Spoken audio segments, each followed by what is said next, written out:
కర్నూలు నగరంలోని చారిత్రాత్మక ఎస్టీబీసీ సమావేశం ఆఫ్ తెలుగు బాప్టిస్ట్ చర్చికు సంబంధించిన విలువైన క్రైస్తవ ఆస్తులను, భూములను అన్యక్రాంతం చేసేందుకు జరుగుతున్న ప్రయత్నాలపై స్థానిక క్రైస్తవ సంఘాలు, రాజకీయ నాయకులు తీవ్ర ఆగ్రహం వ్యక్తం చేశారు. కల్వరీ టెంపుల్ సతీష్ కుమార్ వ్యాపార ధోరణిలో ఎస్టీబీసీకి చెందిన సజీవరాజుతో కుమ్మక్కై రాత్రికి రాత్రే అక్రమ నిర్మాణాలకు పాల్పడుతున్నారంటూ స్థానికులు, వివిధ సంఘాల నేతలు ఆందోళనకు దిగారు. ఎస్టీబీసీ గ్రౌండ్ లో గుంతలు తీసి పిల్లర్స్ వేయడానికి సిద్ధపడిన పనులను నగరానికి చెందిన పలువురు రాజకీయ నాయకులు, పాస్టర్లు, మహిళా సంఘాలు మరియు క్రైస్తవ యువత ధైర్యంగా అడ్డుకొని పనులను నిలిపివేశారు. కోర్టు ఆదేశాల ఉల్లంఘనపై నేతల మండిపాటు. ఈ సందర్భంగా TBCC Kurnool field secretary, general council member Kashapoku K Krishnababu, M Ratnam, president P Devaraju, secretary Saradamma, TWBCC area గౌరవ అధ్యక్షులు మీడియాతో మాట్లాడుతూ సంచలన వ్యాఖ్యలు చేశారు. కోర్టు ఆదేశాలు ఉల్లంఘనపై నేతల మండిపాటు. ఈ సందర్భంగా TBCC Kurnool field secretary, general council member Kashapoku K Krishnababu, M Ratnam, president P Devaraju, secretary Saradamma, TWBCC area గౌరవ అధ్యక్షులు మీడియాతో మాట్లాడుతూ సంచలన వ్యాఖ్యలు చేశారు.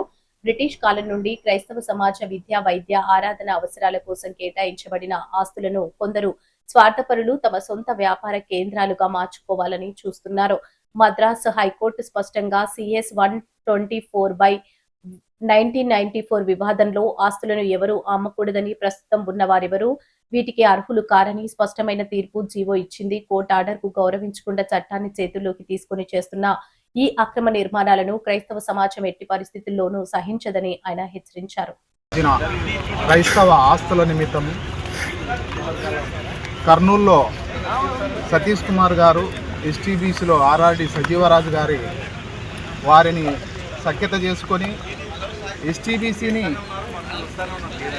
ఆక్రమించుకొని అందులో తన వ్యాపారం కోసము పూర్తి స్థాయిలో పర్మనెంట్ వ్యాపార కేంద్రాన్ని స్థాపించాలని ఆయన ఉద్దేశంతో ఇక్కడ ఒక చర్చి నిర్మాణం ఏర్పాటు చేసుకుంటున్నాడు.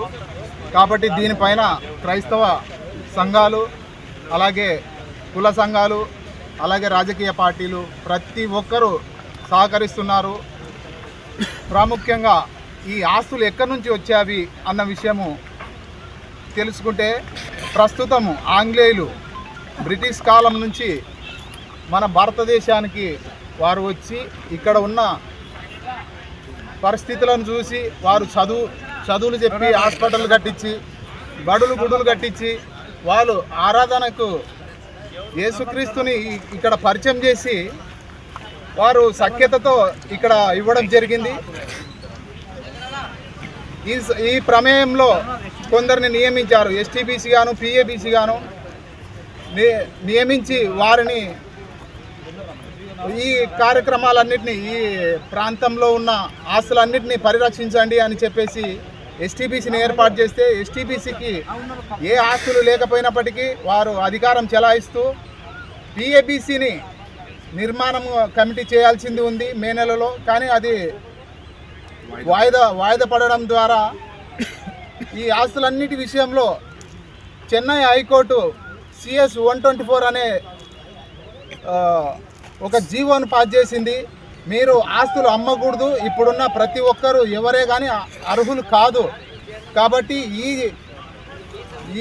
ఈ చట్టానికి సంబంధించిన దీన్ని కోర్టు ఆర్డర్ని దృష్టిలో పెట్టుకొని ఎవరైనాను అందరూ ప్రతి ఒక్కరూ ఈ కోర్టు ఆర్డర్కి గౌరవించాల్సిందిగా ప్రతి ఒక్కరిని మనవి చేస్తున్నాం. ఎందుకంటే ఇప్పుడున్న ఆర్ఆర్డి సజీవరాజు కాదు, దీనికి పైన దివాకర్ గారు కానీ ఎవరు అర్హులు కాదు. కాబట్టి ఈ CS 124లో ఖచ్చితమైన వెసులుబాటు ఉంది. ఎందుకంటే ప్రతి ఒక్క క్రైస్తవుడు ఈ CS 124ని తెలుసుకోవాలి. CS 124 ఎక్కడి నుంచి వచ్చింది, ఎలా వచ్చింది. చెన్నైలో హైకోర్టు, మన మద్రాసు హైకోర్టు ద్వారా ఈ CS 124 మన విడుదల చేయడం జరిగింది మార్చి నెలలో 19వ తారీఖున.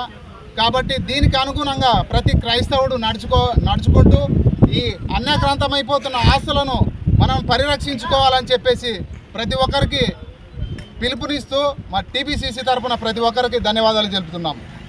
కాశపోకు Krishnababu, TBCC general council member, Kurnool జిల్లా.